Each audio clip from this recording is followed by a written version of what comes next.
क्यों कैसे होता है, क्यों क्यों कैसे, क्यों कैसे होता है, क्यों क्यों कैसे, हर सवाल का जवाब है साइंस, हर क्यों क्यों कैसे का उत्तर है साइंस, हर बात में है साइंस, हर राज में है साइंस, अरे आंखें खोल के देखो तो हर मुट्ठी में है साइंस, हर मुट्ठी में है साइंस।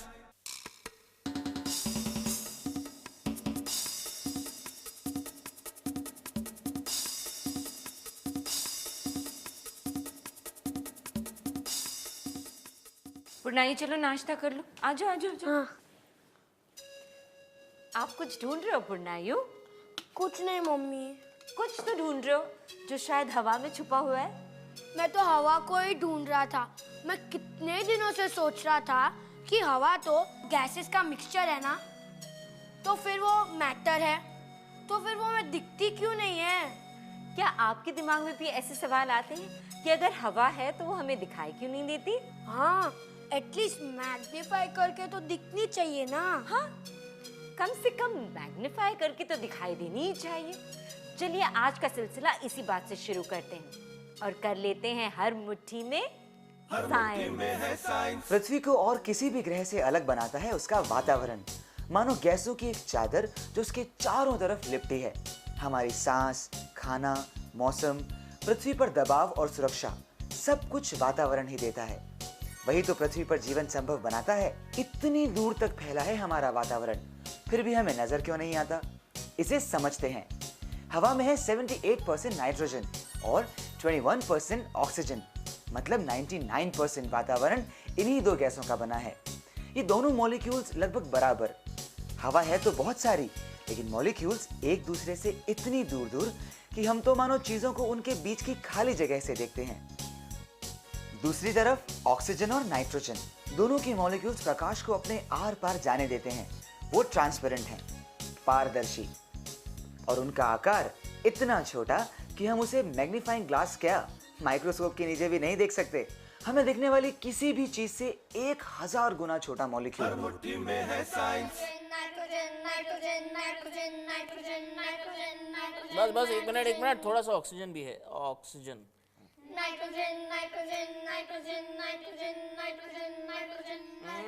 ऑक्सीजन। अंकल मैं बहुत कंफ्यूज्ड हूँ। तुम क्यों कंफ्यूज्ड हो? हम इतने बुद्धू क्यों है? ओ, तो तुम अपने बारे में बात कर रही हो? अच्छा अच्छा, बोलो क्यों बुद्धू हो तुम? वीरेंद्र, सीरियस क्वेश्चन है। जब एटमॉस्फेयर में इतना सारा नाइट्रोजन है और इतना ऑक्सीजन, तो हम लोग नाइट्रोजन क्यों नहीं ब्रीथ करते हैं? और यही सवाल पूछा है एक व्यूअर ने। हम ऑक्सीजन ही क्यों ब्रीथ करते हैं, नाइट्रोजन क्यों नहीं? तो आइए देखते हैं जवाब। हर मुट्ठी में है साइंस। वातावरण में नाइट्रोजन ही नाइट्रोजन, फिर भी जीवन टिका है ऑक्सीजन पर। क्यों नहीं हम नाइट्रोजन में सांस लेते? क्यों ऑक्सीजन ही जीवन का आधार है?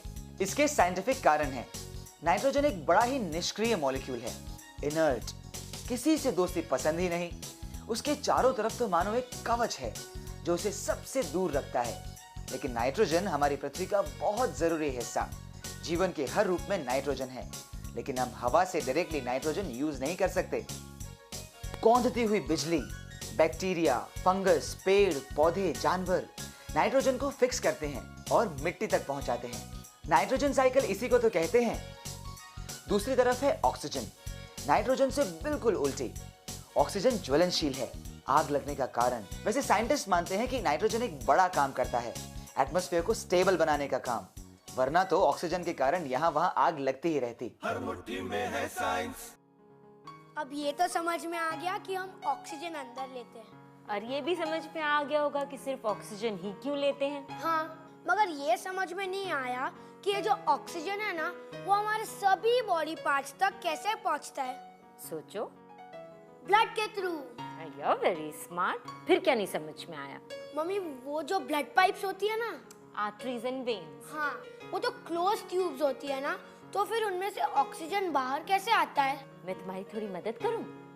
ये जो आर्टरीज एंड वेन्स है ना, ये ट्यूब्स या स्ट्रॉज की तरह बंद नहीं होती। ये तो एक बहुत ही अच्छे और बढ़िया नेटवर्क की तरह एक साथ जुड़े होते हैं। हर मुट्ठी में है साइंस। हमारा सर्कुलेटरी सिस्टम, रक्त की संचार प्रणाली, हम कई बार देख समझ चुके हैं, लेकिन आज समझते हैं कि ऑक्सीजन किस तरह रक्त के साथ शरीर की हर कोशिका तक पहुंचती है। हमारा हृदय एक पंप की तरह रक्त को आर्टरीज में धकेलता है। धमनियों में बहते रक्त को फेफड़े ऑक्सीजन दे चुके हैं, लेकिन धमनियां अपने आप में क्लोज्ड ट्यूब्स नहीं, वो तो एक बारीक नलियों का नेटवर्क है जो वेन से जुड़ा है। ये महीन कैपिलरीज हैं जहां ऑक्सीजन और कार्बन डाइऑक्साइड का आदान प्रदान होता है।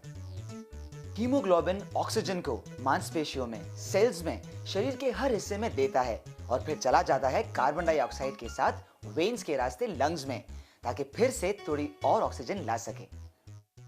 हर मुट्ठी में है साइंस। हम हवा से सांस कैसे लेते हैं और ऑक्सीजन हर सेल तक कैसे जाता है, ये तो हम जान चुके हैं। लेकिन पानी के अंदर रहने वाली मछलियों को ऑक्सीजन कहाँ से मिलता है? मछलियों को गिल्स होता है, ये तो हमें पता है, मगर वो मछलियाँ गिल्स यूज कैसे करती है? ये सवाल पूछा है हमारे बहुत सारे व्यूअर्स ने। कुछ मछली के बारे में जानना चाहते हैं और कुछ मेंढक के बारे में। आइए देखते हैं सवालों के जवाब। हर मुट्ठी में है साइंस। पानी में रहने वाली मछली तो पानी में सांस लेने के लिए ही बनी है। उसकी सांस भी ऑक्सीजन ही है, ऑक्सीजन अंदर और कार्बन डाइऑक्साइड बाहर। मछली लगातार पानी पीती है। पानी में घुली ऑक्सीजन उसके गिल्स के ऊपर बहती रहती है। उसके गिल्स की तुलना हम अपने लंग्स या फेफड़ों से कर सकते हैं। गिल्स की बनावट ऐसी है कि वो पानी से ऑक्सीजन को निकालकर अंदर लेते हैं और डीऑक्सीजनेटेड पानी को गिल्स के रास्ते बाहर छोड़ देते हैं। यही है मछली के सांस लेने की प्रक्रिया।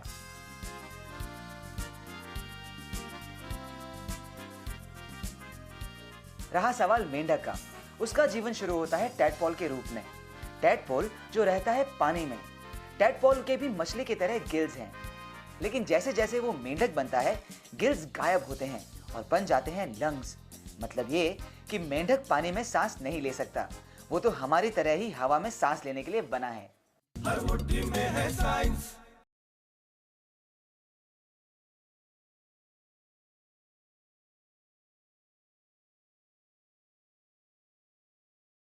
हर मुट्ठी में है साइंस। आप लोग तो ये सोचते होंगे कि जब दुनिया का पहला टेलीफोन बना तो कितना बड़ा धमाका हो गया होगा।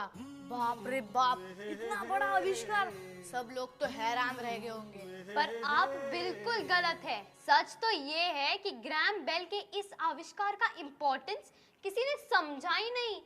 तब की अमेरिकी राष्ट्रपति ने पता है क्या कहा? उपकरण तो मजेदार है, पर भले इस खिलौने को कौन यूज करेगा? और फेमस राइटर मार्क ट्वेन ने क्या कहा? हाँ, पहले से ही बहुत शोर हो रहा है और अब ये टेलीफोन ने बड़ी गड़बड़ कर दी है।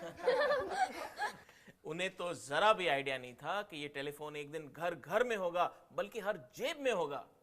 लेकिन क्या आप जानते हैं कि टेलीफोन काम कैसे करता है? समझ लीजिए, जान लीजिए, क्योंकि जल्द ही आ रहा है ज्ञानी जी का telephone. Why the apples didn't fly? So many questions, but so little time. What if so which is where, but when and how far? Life wonders. Telephone के बगैर एक भी दिन सोच भी नहीं सकते। चलो देखते हैं किस प्रकार टेलीफोन से संचार होता है। हैंडसेट में एक माइक्रोफोन होता है जो ध्वनि को विद्युत ऊर्जा में बदलता है। स्पीकर विद्युत ऊर्जा को पुनः ध्वनि में परिवर्तित करता है। तांबे के तार की जोड़ी टेलीफोन को नेटवर्क से जोड़ती है। अब अगर मुझे एक फोन कॉल करना है, मैं हैंडसेट उठाता हूँ। एक्सचेंज में लाइन यूनिट उसे सेंस करता है और मार्कर को सूचित करता है। मार्कर इसके बाद में फ्री रजिस्टर की उपलब्धता की जांच करता है और उसे लाइन से कनेक्ट करता है और डायल टोन सुनाई देती है। अब मैं एक नंबर डायल करता हूँ। आज के टेलीफोन में टेलीफोन नंबर के प्रत्येक डिजिट को एक यूनिक ऑडियो फ्रीक्वेंसी सेट के जोड़े से पहचाना जाता है। प्रत्येक टेलीफोन नंबर अपने घर के पते की तरह यूनिक होता है एवं विभिन्न समूह में विभाजित होता है। पहला अंक सर्विस प्रोवाइडर की जांच करता है। दूसरा समूह यूनिक एक्सचेंज कोड होता है। बाकी अंक सब्सक्राइबर की पहचान में सहायक होते हैं। रजिस्टर को पूरा नंबर प्राप्त होता है। ट्रांसलेटर शुरुआती नंबर की जांच करके पता लगाता है कि कॉल लोकल है या नहीं। लोकल कॉल के लिए सब्सक्राइबर मार्कर अंतिम डिजिट मिलाता है और जांच करता है कि सब्सक्राइबर लाइन फ्री है या नहीं, और रजिस्टर को सूचित करता है जो कि कनेक्शन के पूर्ण होने की सूचना देता है। इस प्रकार एक सामान्य फोन में संचार होता है। संचार की ये अद्भुत एवं सुंदर व्यवस्था 1876 में शुरू हुई थी। आभार है श्री अलेक्जेंडर ग्राहम बेल का, जिन्होंने इस नायाब यंत्र का आविष्कार किया। तुमको पता है, जब मैं तुम्हारे जितनी छोटी थी तब फोन एक बहुत बड़ी चीज हुआ करती थी, और स्पेशली अगर आउट स्टेशन कॉल करना हो तब तो ट्रंक कॉल बुक करना पड़ता था। यू मीन कि तब एसटीडी से डायल कर कर कॉल नहीं कर सकते थे? बिल्कुल भी नहीं कर सकते थे, और सेल फोन जैसी चीज कोई होगी ये तो हम लोग उस समय इमेजिन भी नहीं कर सकते थे। क्या मम्मी, मैं तो इमेजिन कर सकता हूँ कि थोड़े दिनों बाद फोन्स पर खुशबू आने लगेगी। Oh really? और पता है फैक्स में क्या आएगा? क्या? नानी का हाथ का बनाया हुआ हलवा। वेरी गुड इमेजिनेशन पुरनायो। अच्छा, लेकिन अभी थोड़ी देर के लिए इमेजिन करना रुको और एक बहुत ही रियल और बहुत ही इंटरेस्टिंग टेक्नोलॉजी समझने की कोशिश करते हैं, जिसमें डॉक्टर कहीं और है और मरीज कहीं और, फिर भी जांच भी चल रही है और इलाज भी चल रहा है। ऐसा कैसे हो सकता है? टेलीमेडिसिन में ऐसा ही होता है। टेली मतलब दूर और मेडिसिन मतलब चिकित्सा। टेलीमेडिसिन का मतलब सचमुच यही, डॉक्टर कहीं मरीज कहीं, फिर भी मरीज को देखकर, उससे बात करके, उसकी रिपोर्ट्स तक देखकर जांच। विज्ञान का एक क्रांतिकारी कदम जो आम आदमी और चिकित्सा जगत के लिए बड़े काम का है। कितने काम का है ये समझने के लिए सीधे चलते हैं जम्मू कश्मीर की बर्फीली पहाड़ियों के बीच बसे लद्दाख। वही है लेह। मौसम कठिन, बर्फ अक्सर आना जाना रोक देती है। ऐसे में क्या हो अगर कोई गंभीर रूप से बीमार पड़ जाए? क्या हो अगर किसी को स्पेशलिस्ट डॉक्टर की जरूरत पड़ जाए?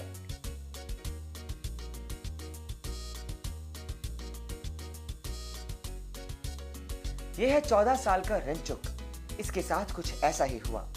रिंचुक को पीठ में पिछले 15 दिनों से जोर का दर्द है। इतना दर्द कि वो चलना तो दूर, ठीक से खड़ा भी नहीं हो पा रहा। लेह में है अकेला अस्पताल। वहां के डॉक्टर समझ गए हैं कि मामला पेचीदा है। एक्सरे में दिखती तस्वीर पर इन्हें एक विशेषज्ञ की सलाह चाहिए, और फोन पर तो एक्सरे दिखाया नहीं जा सकता। आज से कुछ साल पहले तक इस समस्या का कोई तोड़ नहीं था, लेकिन अब टेलीमेडिसिन है ना। मरीज और डॉक्टर कंप्यूटर के सामने लेह में, कैमरा कनेक्टेड है। माउस का एक क्लिक उन्हें हजारों किलोमीटर दूर स्थित दक्षिण भारत में कोची के टेलीमेडिसिन सेंटर से जोड़ देता है। वीडियो कॉन्फ्रेंसिंग लिंक तैयार। मतलब अब लेह में बैठे डॉक्टर और मरीज और कोची के सुपर स्पेशलिस्ट आमने सामने बैठे हैं। जांच शुरू। स्पेशलिस्ट रिंचुक को खड़ा करके देखना चाहते हैं। वो लेह में कैमरा के सामने खड़ा हो जाता है। डॉक्टर कोची में देख लेते हैं।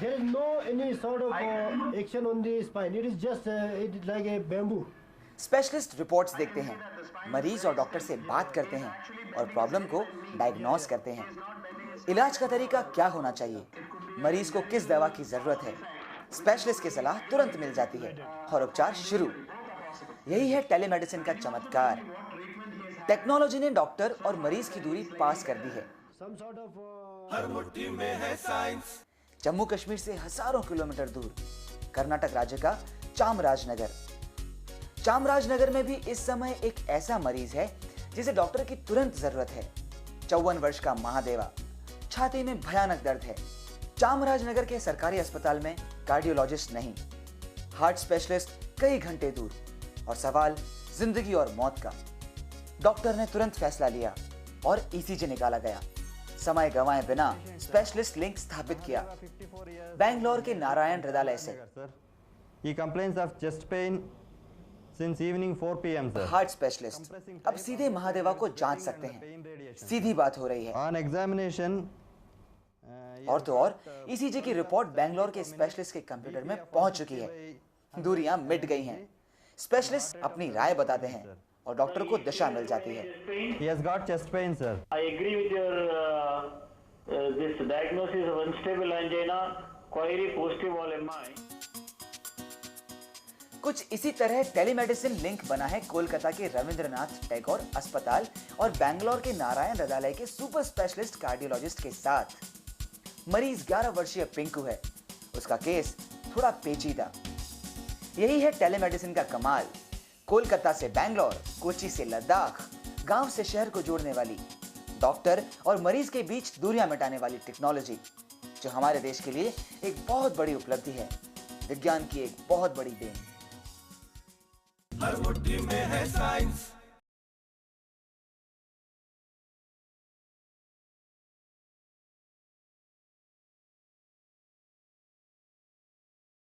हर मुट्ठी में है साइंस। अंतरिक्ष में सैटेलाइट। डॉक्टर और मरीज के सामने कंप्यूटर। और दोनों के बीच की दूरी खत्म। डॉक्टर और मरीज के बीच की दूरी खत्म हो जाए तो इसमें सबका फायदा है। यही तो खूबी है साइंस की, वो हमारे लाइफ को इम्प्रूव करती है। आइए समझ लेते हैं टेलीमेडिसिन की टेक्नोलॉजी। हर मुट्ठी में है साइंस। कैसे जुड़ जाते हैं छोटे छोटे दूर दराज के अस्पताल और शहरों के सुपर स्पेशलिटी हॉस्पिटल्स। कैसे काम करती है टेलीमेडिसिन। कमाल है टेक्नोलॉजी का।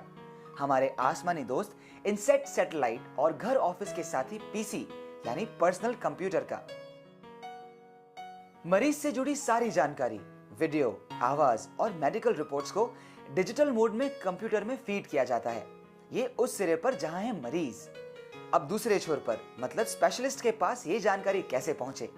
ये काम है इनसेट संचार उपग्रह का, लेकिन कंप्यूटर तो एक दूसरे तक तारों से जानकारी भेजते हैं, जबकि उपग्रह की टेक्नोलॉजी है बेतार। ऐसे में कंप्यूटर से सैटेलाइट तक लिंक बनाने के लिए जानकारी को माइक्रोवेव यानी सूक्ष्म तरंगों में बदलना होगा। यह काम करता है वीसेट, छोटे अपर्चर वाला satellite dish, very small aperture terminal. यही है टेलीमेडिसिन की बुनियादी जरूरत। इनसेट सैटेलाइट, वीसैट और पर्सनल कंप्यूटर्स जिनमें जांच पड़ताल के यंत्र जुड़े हों। इस साइंस को जरा मुट्ठी में कर लें। देखते हैं कि लेह के अस्पताल और कोच्चि के एम्स के बीच लिंक कैसे बना। लेह में रोगी की सारी जानकारी कंप्यूटर में डाल दी गई है। यह कंप्यूटर जुड़ा है लेह के वीसैट से। अब वीसैट इस डिजिटल जानकारी को माइक्रोवेव में बदलकर सैटेलाइट को भेजता है। सैटेलाइट जो धरती से हजारों किलोमीटर की ऊंचाई पर घूम रहा है। सैटेलाइट इन सिग्नल्स को पकड़ता है और कोच्चि के यानी स्पेशलिस्ट के छोर पर वीसैट को भेजता है। अब ये वीसैट माइक्रोवेव्स ग्रहण करता है और बदल देता है डिजिटल मोड में, डिजिटल इंफॉर्मेशन स्पेशलिस्ट के सामने कंप्यूटर पर। हम कह सकते हैं कि वीसैट वही कर रहा है जो करता है मोडेम। मोडेम भी तो कंप्यूटर और टेलीफोन के बीच का लिंक है। इसे समझ लें। ईमेल के बारे में कई सवाल भी हैं। इंटरनेट से ईमेल या इलेक्ट्रॉनिक मेल भेजने के लिए चाहिए कंप्यूटर।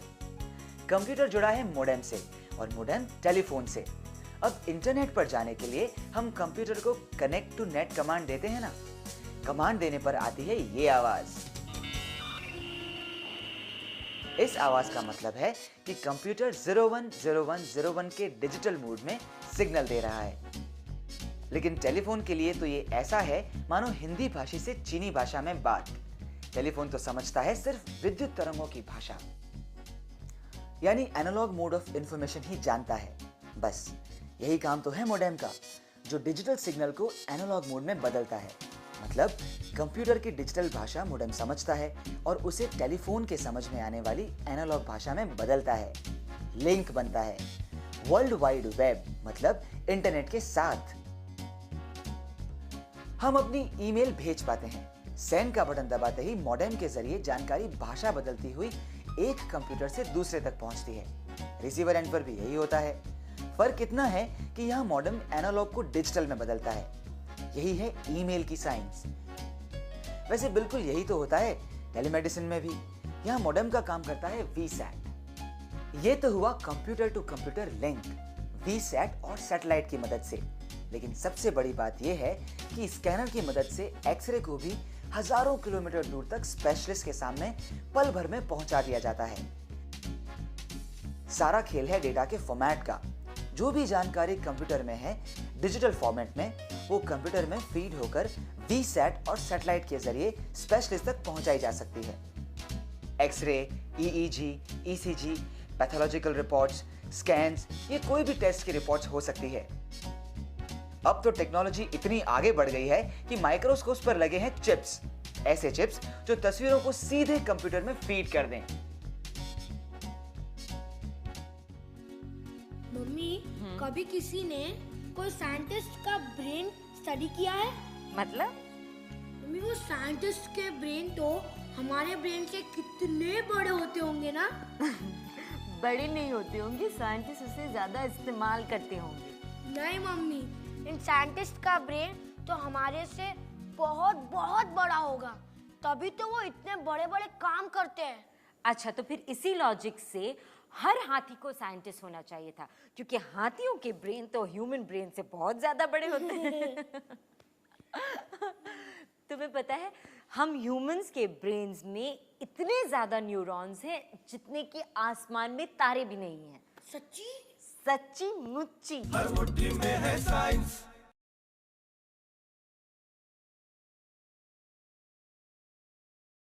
हर मुट्ठी में है साइंस। आपके पत्र मिल रहे हैं, आपके सवाल मिल रहे हैं, आपके सवाल भी मिल रहे हैं और जवाब भी मिल रहे हैं। आपके पत्रों से पता चल रहा है कि आपको विज्ञान में खूब मजा आ रहा है, इसीलिए आपके लिए हम बना रहे हैं एक बहुत खास क्विज शो, चमत्कार, 3 सितंबर से इसी समय हर हफ्ते। अब देखना है कोई जादू बच्चा। जी उस्ताद। तैयार है बच्चा? जी उस्ताद। ये क्या है बच्चा? नींबू उस्ताद। इस नींबू को हाथ में लो बच्चा और ठीक से चेक करो, ऊपर से नीचे से, दाएं से बाएं से। बिल्कुल फिट है? फिट है उस्ताद। साबुत नींबू है बच्चा? जी उस्ताद। अब ये नींबू यहाँ रख दो बच्चा। जी उस्ताद। और अब मुझे एक चाकू दो। चाकू। अब देखो जादू बच्चा।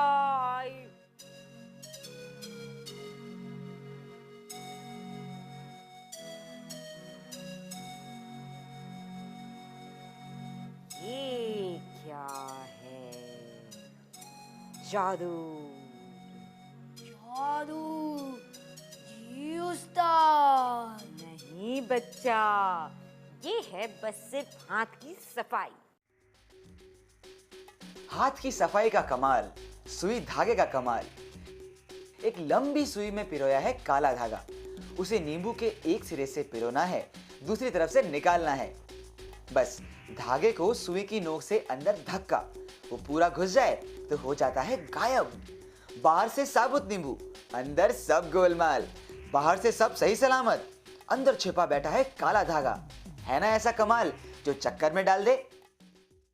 ये एक ऐसा ट्रिक है जिसके चक्कर में पड़कर बहुत सारे लोग ढोंगियों पर भरोसा करना शुरू कर देते हैं। इसीलिए कहते हैं कि दिमाग को रखिए रोशन और मुट्ठी में रखिए साइंस, क्योंकि ऐसा ही होता है जब होती है हर मुट्ठी में साइंस। तो अगले हफ्ते तक के लिए बाय बाय।